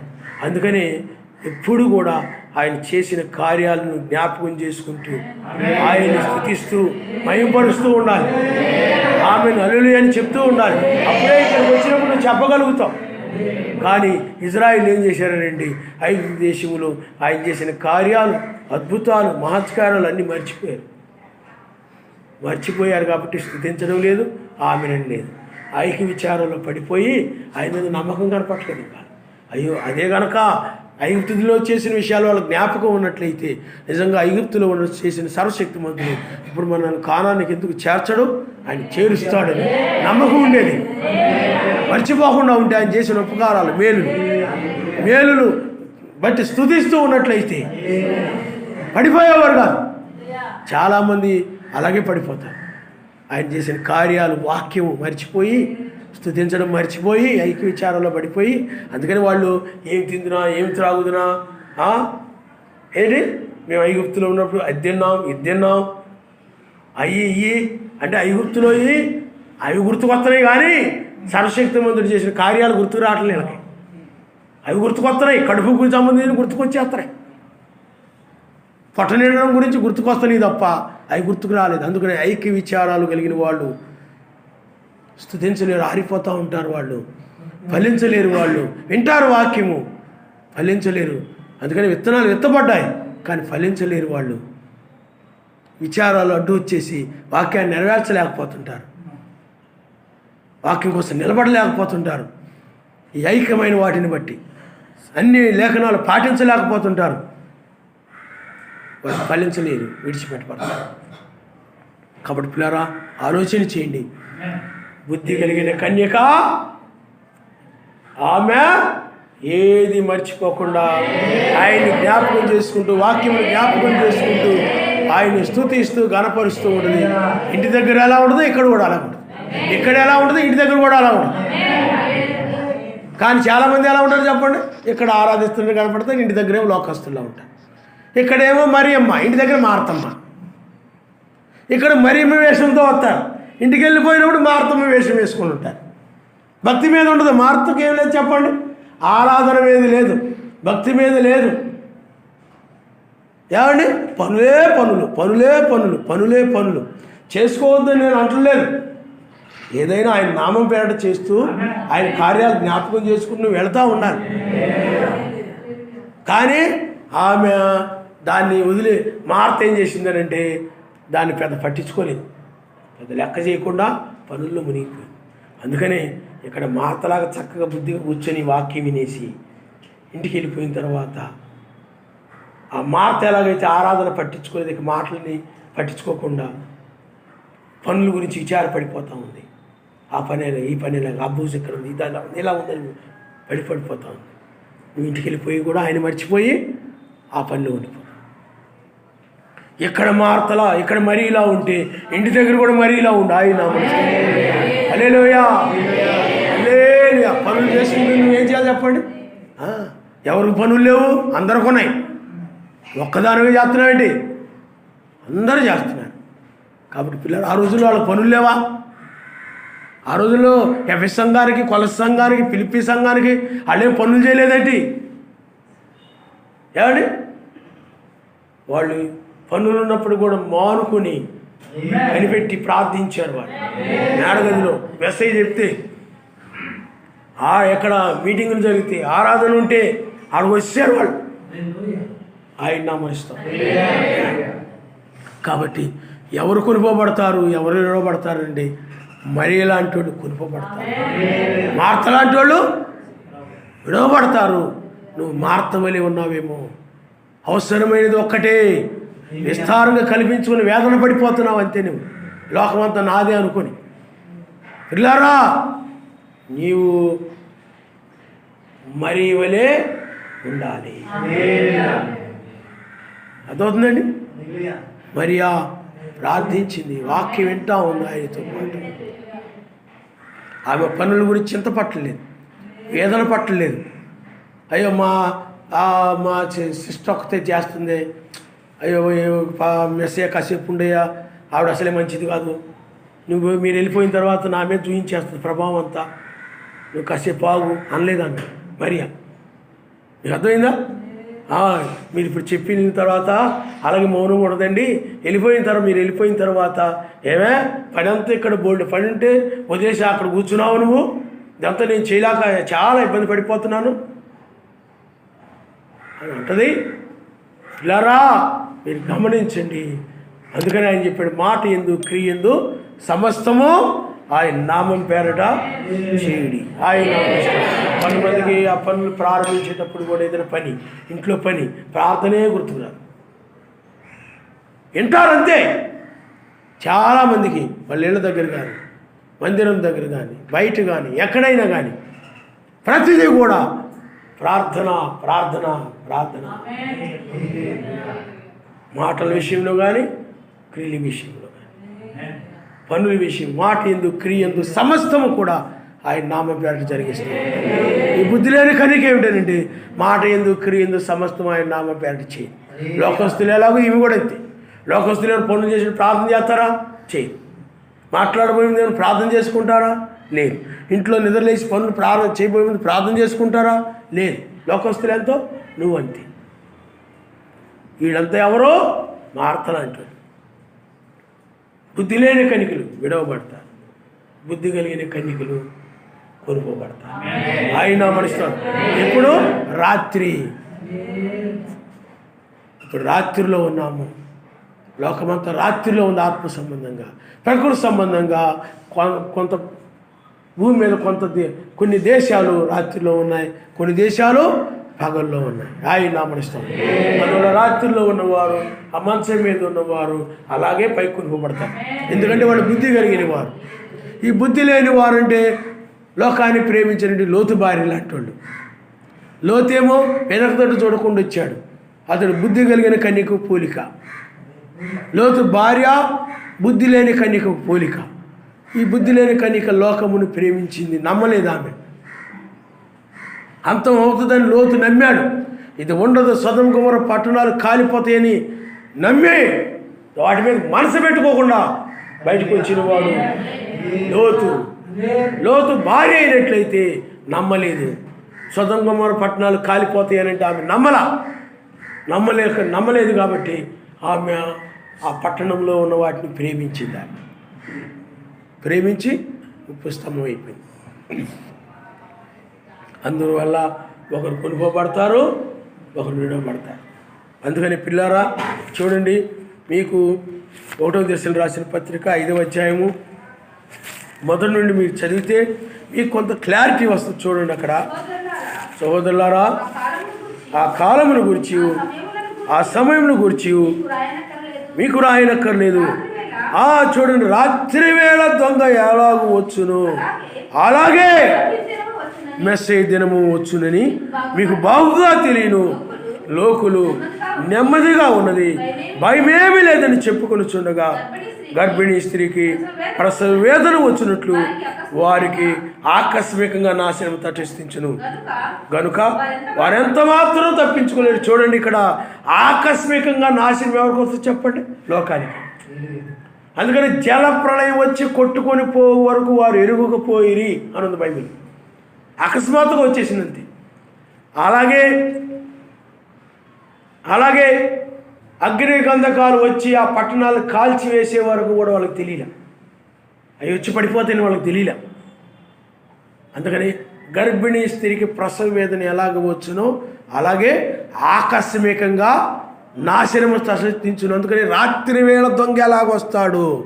అందుకనే లోకమంతా రాత్రి వేళ రాత్రిలో ఉన్నది. ఇప్పుడు ఆయన రాత్రి వేళలో అంటే లోకమంతా బాగా నిద్రలో ఉంది. ఇప్పుడు చక్కగా అంటే తప్పుడు బోధనలతో, తప్పుడు సిద్ధాంతాలతో, వాటన్నిటిలో అది అంతా లోకమంతా బాగా చక్కగా నిద్రలో ఉంది. దొంగడు కూడా ఏం చేస్తాడు చెప్పండి? అందరు నిద్రపోతున్నప్పుడు వస్తాడు వాడు. అందుకని లోకంలో సువార్త ద్వారా మూసేసి అందరు నిద్రలో పెట్టి ఆయన ఇప్పుడు రహస్యముగా దొంగ వలె చెప్పా పెట్టకుండా అకస్మాత్తుగా వచ్చేసాడు. చెప్పా పెట్టకుండా వచ్చాడు. వచ్చిన తర్వాత మనకిప్పుడు బయలుపరచబడి అవునరా ఈ తెల్లవారుజామురా ఒకరు కొనుక్కోబడే కాలం ఇది, ఒకరు విడవబడే కాలము. అందుకని ఇక్కడ ఆకస్మికంగా ఉంది. కానీ అయితే 4వ వచనం దగ్గర నుండి చదివితే, సహోదరులారా ఆ దినము దొంగ వల్ల మీ మీదకు వచ్చుటకు మీరు చీకటిలో ఉన్నవారు కాదు అన్నాడు ఆయన. ఆ దినం ఎవరికి? ఆ దినమేమో లోకానికి ఆకస్మికము. అదే దినము మనకైతే దొంగ వలె మీ మీదకు వచ్చుటకు మీరు రాత్రిలో ఉన్నవారు కాదు. రాత్రిలో ఉన్న వారికి ఆయన దొంగ, నీకైతే ప్రియుడు, పెండి కుమారుడు, భర్త, ఆయన నామనిస్తారు. హల్లెలూయా. అందుకనే ఇప్పుడు ఈ రాత్రి వేళలో అందుకన్నాడు దొంగ వలె మీ మీదకు వచ్చుటకు మీరు చీకట్లో ఉన్నవారు కాదు. అందుకని ఇప్పుడు మనకైతే తెలుసు ఆయన వచ్చి మనల్ని తీసుకెళ్తున్నాడు. లోకానికి ఎలా ఉంటుంది చెప్పండి? దొంగగా ఉంటుంది. ఎందుకంటే వాళ్ళు మనం ఎత్తబడిన తర్వాత అకస్మాత్తుగా ఒకరితో ఇచ్చేస్తారనమాట, ప్రళయంలో పడిపోతారు. అప్పుడంటారు ఏంటిరా ఎత్తబాటు జరగాల్సి ఉంది కదా, పైకి వెళ్ళిపోవాల్సి ఉంది కదా, ఒకరు కొనుక్కోబడతాం ఒకరు ఎత్తబడతాం అని మనం చర్చిలో బోధించుకున్నాం కదరా, ఏంటి మనం విడవబడ్డాం అనుకుని దొంగ వలె ఆయన తీసుకెళ్ళిపోయాడు. ఎప్పుడో దొంగ వలె ఎప్పుడు పట్టుకుపోయాడు రా, అప్పుడు మేలుకుంటారు. కథ అవుతుందండి. ఎప్పుడు మేలుకుంటారు చెప్పండి? అప్పుడు మేలుకుంటారు. ఇప్పుడు నీవు ఉన్నావు, ఆయన చెప్పాడు నేను ఏ జామును వస్తానో తెలియదు, నువ్వు మెలకుగా ఉండు, కనిపెట్టుకొని ఉండు అని చెప్పాడు. అంటే మెలకుగా ఉండి కనిపెట్టుకోమంటే దాని అర్థం ఏమిటి? నిద్రబొమ్మనా? ఏమండి మేలుకొని ఉంది, ఎప్పుడు వస్తాడా? ఎప్పుడు కప్పుకుంటుందో పడుకుంటుందో లెగుతుంది, ఎప్పుడు వస్తాడా కనిపెట్టుకుని కూర్చొని ఉంది. అందరు జనులందరూ నిద్రపోతున్నారు, చక్కగా నిద్రపోతున్నారు. దొంగడు వచ్చేసాడు, ఇన్ని తీసుకుని వెళ్ళిపోతాడు. తర్వాత నిద్రలేసి అరే అమ్మాయి ఉండాలేదురా కనపడలేదు, అమ్మాయి ఉండాలేదు కనపడలేదు. ఆ దొంగ ఆ ప్రేమలో పడిపోయింది కదా, ఆ దొంగడు వచ్చి మెదకుండా తీసుకుపోయాడేమో. అలాగే ఇప్పుడు జరుగుతుంది. హల్లెలూయా. రాత్రి వేళ నీకు మాత్రమే తెలుసు. అందుకని ఆ దినము అంటే ఒకరు కొనుక్కోబడి ఒకరు విడవబడము, ఆకస్మికంగా నాశనము తరలించడం. అదే ఒకే దినములో 2 కార్యాలు జరుగుతాయి. వేకువజామున ఒకరు కొనుక్కోబడను, ఒకరు విడవబడ్డం. సూర్యోదయమున జలప్రళయం అంటే అగ్ని గంధకాలు కురిశాయి. ఇప్పుడు కూడా సేమ్ అంతే. నోహు వాళ్ళు కూడా వేకువజామునే వెళ్ళారు ఓళ్ళకి. అందుకని ఒకే దినములో 2 కార్యాలు జరిగాయి. ఇప్పుడు కూడా అది. కాబట్టి అందుకని లోతు సోయరికి వెళ్ళినప్పుడు అగ్ని గంధకాలు వచ్చి పడిపోయాయి. సేమ్ మనం కూడా మధ్య ఆకాశానికి వెళ్ళగానే భూమి మీదకి ఉగ్రత వచ్చేస్తాయి. కాబట్టి ఇప్పుడు అప్పుడు లోకానికి ఆయన దొంగ వలె ఉంటాడు. అందుకని అకస్మాత్తుగా వచ్చి ఉగ్రత పడిపోద్దు వాళ్ళ మీద. అయ్యో దొంగోడు ఎప్పుడు తీసుకెళ్ళాడా దొంగ వలె. అప్పుడు దొంగగా ఉంటాడు లోకానికి ఆయన. అర్థమవుతుందండి. కానీ ఎందుకంటే వాళ్ళు నిద్రపోతున్నారు కాబట్టి చూడలేకపోయారు. వాళ్ళు లోక బోధనలో, లోక సిద్ధాంతాల్లో, వాటన్నింటిలో పడి నిద్రపోతున్నారు వాళ్ళు. మనం కూడా లోక సువార్తలో ఆ మొత్తులో పోతా ఉంటే లేపాడయ్యా, ఇది సువార్త ప్రకటన సమయం కాదు, ఇక లే నువ్వు ఏమండి, ఇంకా లోకంలో ఉన్నంతకాలం ఇక చాలు, ఇక అయిపోయింది, సమయం అయిపోయింది, ఇక నాతో వచ్చేయి ఆయన హల్లెలూయా. కాబట్టి ఇప్పుడు ఆమెను తీసుకుని వెళుతూ ఉన్నాడు. బుద్ధి కలిగిన కన్యకను మాత్రమే. ఆమెతో పాటు బుద్ధి లేని కన్యక కూడా ఉంది. బుద్ధి కలిగిన కన్యకతోనే బుద్ధి లేని కన్యక కూడా ఉంది. బుద్ధి కలిగిన కన్యకతోనే బుద్ధి లేని కన్యక కూడా ఉంది. మరి ఋతుతోనే ఓర్పా కూడా ఉంది. ఋతున్నాడు, ఋతు ఉన్నది, ఓర్పా ఉంది. ఋతు వెళ్ళిపోయింది, ఓర్పా విడవబడింది. ఆమె లోకమును ప్రేమించి వెనక్కి వెళ్ళిపోయింది. సేమ్ ఇప్పుడు అదే విధంగా వధువు సంఘాల్లో, బ్రహ్మం గారి సంఘాల్లోను, జాన్సన్ గారి సంఘాల్లోనూ బుద్ధి లేని కన్యక ఉంది, బుద్ధి కలిగిన కన్యక ఉంది. నువ్వు బుద్ధి కలిగిన కన్యకమైతే నీ వెలుగు, నీ సత్క్రియలు ఆ మనుషులకు కనబడినట్లు అవి ప్రకాశిస్తూ ఉంటాయి, అవి కనబడుతూ ఉంటాయి. నీ క్రియలు, నీ పరిచర్య, నీ ఆతిథ్యము, ఇవన్నీ కూడా ఆయన నామనిస్తాడు. వెలుగును ప్రకాశింపనీయుడి అన్నాడు.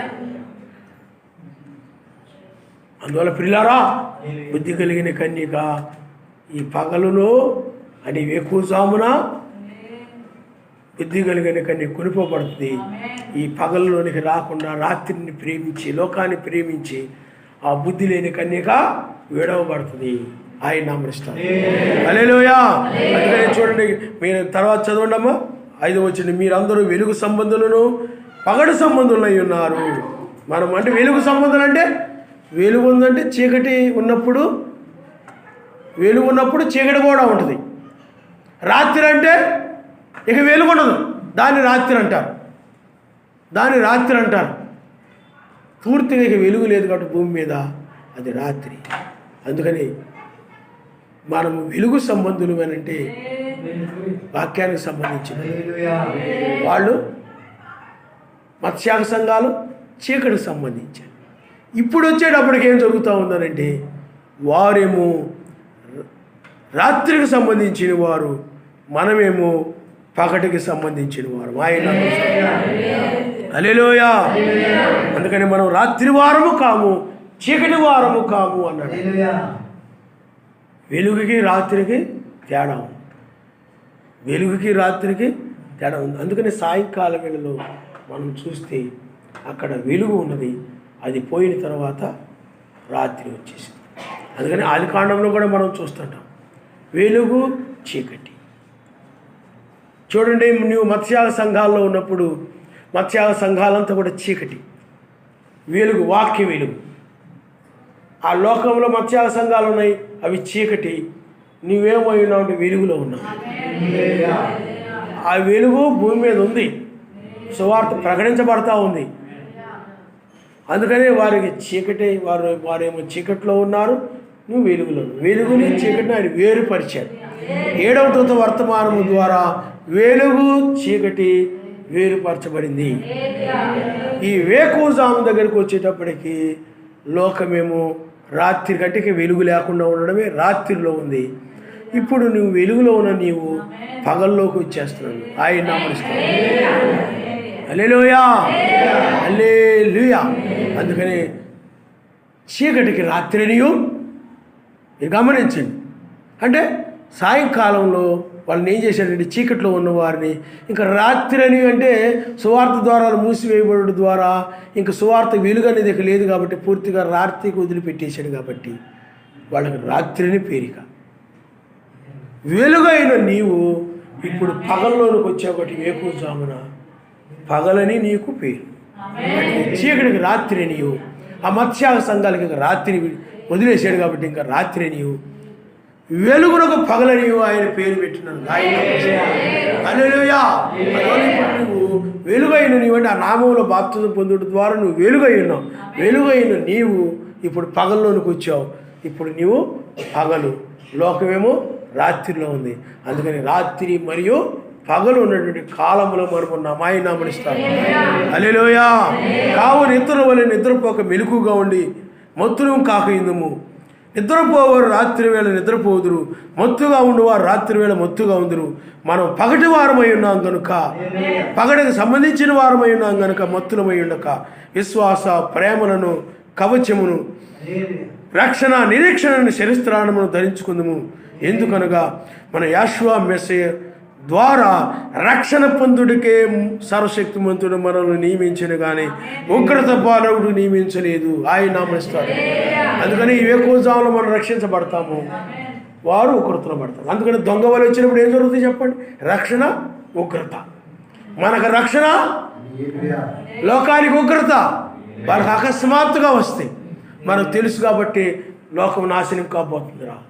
ఇది ఆయన ఉంచడు కన్నా.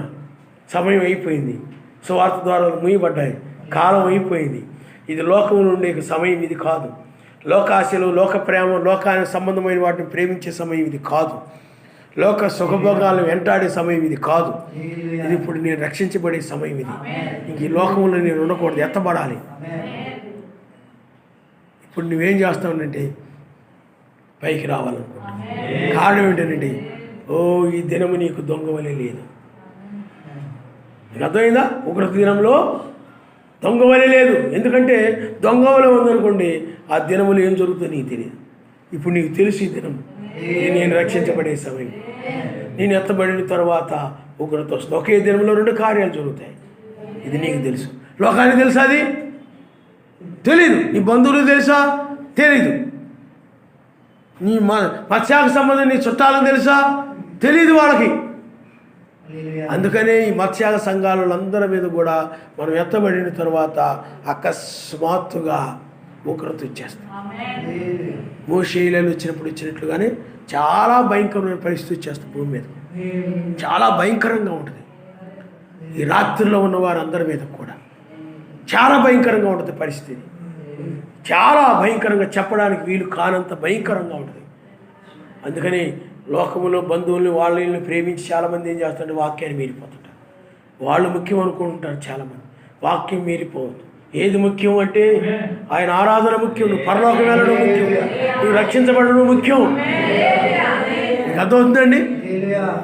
చాలామంది ఆ విధంగా అభిప్రాయపడుతూ ఉంటారు. కానీ పిల్లరా, ఇది నువ్వు రక్షించబడే సమయం కనుక నువ్వు రక్షించబడాలనుకుంటే పగల్లో ఉన్నావని గుర్తించి నువ్వేం చేయాలో గుర్తించు. ఇప్పుడు నువ్వు తప్పించుకోవాలని నువ్వు ఎరిగి లోతు భార్య వలని నీ ఉండకుండా, బుద్ధి లేని కన్యక వలని నీ ఉండకుండా, అవి 2 కూడా కుటుంబానికి సంబంధించినవే. తిరగలు విసురుతున్నారు, వాళ్ళ కుటుంబానికి సంబంధించిన వాళ్ళే. ఇక్కడ కూడా వధువు సంఘాల్లో ఒక కుటుంబానికి సంబంధించి ఎత్తబడేవాళ్ళు ఉన్నారు, విడవబడేవాళ్ళు ఉన్నారు. ఉగ్రత ఎవరికి? విడవబడిన వారికి. అలాగే మత్స్య సంఘాలకి, అనగా లోకానికి. అయితే ఈ బుద్ధి లేని కన్యక శ్రమలలో నుండి పశ్చాత్తాపడి ఆమె 1000 ఏళ్ల పాలన తర్వాత పునరుద్ధానంలో వస్తుంది. ఆయన ఆమె అప్పుడైనా ఉంది కదా, ఇప్పటికైనా మంచి మాట చెప్పారు పాస్టర్ గారు అనుకోకండి. పోనీ ఇప్పుడు రాకపోయినా అప్పుడైనా వస్తానన్నా, బుద్ధి లేని కన్యకగా ఉన్నావా బెటరే అనుకుంటున్నావేమో. ఏమంటే పోనీ ఇప్పుడు దాకా అలాగ అన్నారు ఆయన. నేను నిజమే, ఆమె నల్లుని చెప్పట్లేదు, నిజమే బుద్ధి లేని కన్యకనే. కానీ శ్రమల్లోనైనా ఆ తర్వాత అయినా వస్తానన్నారు కదా, ఫోన్లో అలాగైనా వీలు అని నువ్వు అనుకొని మోసపోకు. నీకు అర్థమైందా? బుద్ధి లేని కన్యక మోసపోకు నువ్వు. ఎందుకు చెప్తున్నానంటే, నీవు ఈ వర్తమానమే ఆ బుద్ధి లేని కన్యకగా ఉండకుండా బుద్ధి కలిగిన కన్యకగా లోతు వలె నువ్వు రావాలి. ఆయన వర్తమానం అదే. లోతు భార్యని జ్ఞాపకం చేసుకున్నాడు. అయినా నేను బుద్ధి లేని కన్యకలే, ఏంటంటే ఇందాక గద్దించాను. నేను బుద్ధి లేని కన్యకలాగే ఉండాలనుకుంటున్నావు అనుకోండి, ఆ శ్రమంలో ఉండి వస్తానులే, నాకు కొన్ని సమస్యలు ఏమి మానలేకపోతున్నాను, అవన్నీ వీలు పట్టలేదు, ఎలాగైనా ఇంకొక అవకాశం ఇచ్చాడు కదా సర్వశక్తిమంతుడు, అలా వస్తానని అనుకున్నాం అనుకోండి, ప్రమాదంలో పడవచ్చు, చెప్పలేము. మీకు అర్థమవుతుందండి? అందుకనే బైబిల్లో పునరుద్ధానాలు మనం చూస్తే 1000 ఏళ్ల పాలన తర్వాత కూడా పునరుద్ధానం. ఆయన హల్లెలూయా, హల్లెలూయా. ఆ శ్రమలలో వీళ్ళు కనికరం పొందుతారు. కానీ మత్స్య సంఘాలకు ఉండదు, లోకానికి ఉండదు. ఒక యూదులకి, బుద్ధి లేని కన్యకకు మాత్రమే. ఆమె ఇక్కడ ఉండదు. ఈ వేకుచుక్క వర్తమానాన్ని ఆమె తిరస్కరించి ఉండదు. అందుకని మత్స్య బ్రహ్మంగారి సంఘాల్లో ఉన్నటువంటి చాలామంది బుద్ధి లేని కన్యకలు ఉన్నారు. అందుకనే లోతు భార్య వాళ్ళు వెనక్కి తిరిగిపోయారు. లోకాన్ని ప్రేమిస్తూ ఉన్నారు వాళ్ళు. అందుకని వేకుచుక్క వర్తమానం విని కూడా బ్రహ్మంగారు చెప్పారు, ఆయన తూతేరు సంఘకాలంలో వివరిస్తూ ఏకొచ్చుకు ఉదయించినప్పుడు ఇక వర్తమానికులు వాడుకొనడు. ఏమంటే తన రాజ్యం యొక్క సంగతులు ముఖాముఖిగా పంచుకుంటాడు. అప్పుడు పగలు రాజ్యం యొక్క సంగతులు అంటే పగటికి సంబంధించిన సంగతులు ఇవి. రాబోయే రాజ్యానికి సంబంధించిన సంగతులు అంటే పగటికి సంబంధించిన విషయాలు ఇవన్నీ కూడా. కాబట్టి ఆ విధంగా చెప్పినప్పటికీ కూడా వాళ్ళు దీన్ని తిరస్కరిస్తూ ఉన్నారు. వాళ్ళు లోతు బారి వలె వెనక్కి తిరిగిపోతూ ఉన్నారు. తెలుసు ఇవన్నీ కూడా వాళ్ళకి. పిల్లంగా చెప్పారు కూడా. అలాగే లోతు బారి కూడా తెలుసు, ఎక్కువజామని తెలుసు, తప్పించుకునే సమయం అని తెలుసు. కానీ ఆవిడ ఏం చేసిందనంటే లోకముని విడిచిపెట్టలేకపోయింది. ఏమంటే వాటిని నిలవడానికి చాలా బాధేసింది ఆవిడ. అడిగి మనసు, అయ్యో అంత డబ్బు పెట్టుకున్నాను, ఇంత డబ్బు పెట్టి సంపాదించుకున్నాను, అలా చేశాను, ఇలా చేశాను, ఎలా విడిచిపోతాను. అందుకని మనుషులకి ఏమవుతుందో చెప్పండి, వాటి మీద మనసు వచ్చేస్తాయి. ఏమండి వాటి మీద మనసు పెట్టేసుకుంటారు. అందువల్ల మనసు పెట్టేసుకుని దీని అంతా ఇంత గొప్ప, ఇది గొప్పగా నేను సొదొమ గొమొర్రాలో ఇంత గొప్ప ఉన్నతమైన ఇదంతా కూడా బాగా సంపాదించుకొని ఇవన్నీ ఉన్నాను, నేను కష్టపడి ఎంతో సంపాదించి ఇవన్నీ చేశాను, కానీ ఇప్పుడు ఇవన్నీ విడిచిపెట్టి వెళ్ళాలా అయ్య బాబోయ్ అని ఆవిడికి మనసు వాటి మీద పోలేదు. అందుకని ఆ మనసు వాటి మీద ఉన్నదాన్ని బట్టి ఏమైపోయింది చెప్పండి, తిరిగిపోయింది, పుస్తకం. అందుకని ప్రసంగిలో చెప్తాడు, సమస్తము వ్యర్థము వ్యర్థమే ఆయన నామస్తోత్రం. హల్లెలూయా. ఇవన్నీ కూడా తాత్కాలికమైనటువంటివి. తలలో ఉంచుకొని మనం ప్రార్థన చేసుకుందాం. ఓ ప్రియులారా, ఈ తెల్లవారుజామున న్యాయాధిపతిగా వచ్చాడు ఆయన. చాలామంది అంటారు ఆ దినం ఎవరికి తెలియదు అంటుంటారు. దొంగ వలే ఎవరికి తెలియదు అకస్మాత్తుగా అని లేఖనాలు ఎరుక చాలామంది చెప్తూ ఉంటారు. కానీ ఆ దినము లోకం నెమ్మదిగా ఉందని వాళ్ళకి అకస్మాత్ అని ఉంది. అదే ఎక్కడికి వచ్చేటప్పటికి ఆ దినము దొంగ వలె మీ మీదకి వచ్చి మీరు చీకట్లో ఉన్నవారు కాదని. అంటే మనం పగటి సంబంధులు, వెలుగు సంబంధులమి. ఆ దినము మనకు తెలుస్తుందని ఉంది. కాబట్టి ఈనాడు ఉగ్రత దినమును మనకు తెలుసు.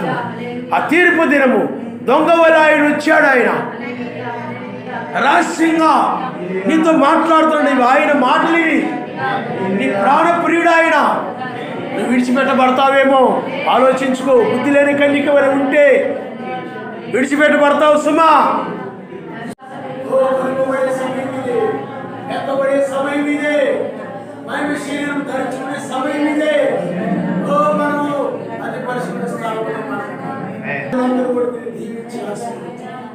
ఘనత, మహిమ, ప్రభావం ఈ విన్న వాక్యం వీళ్ళ హృదయాలను నిలిచి ఉండగా సహాయం చేయండి.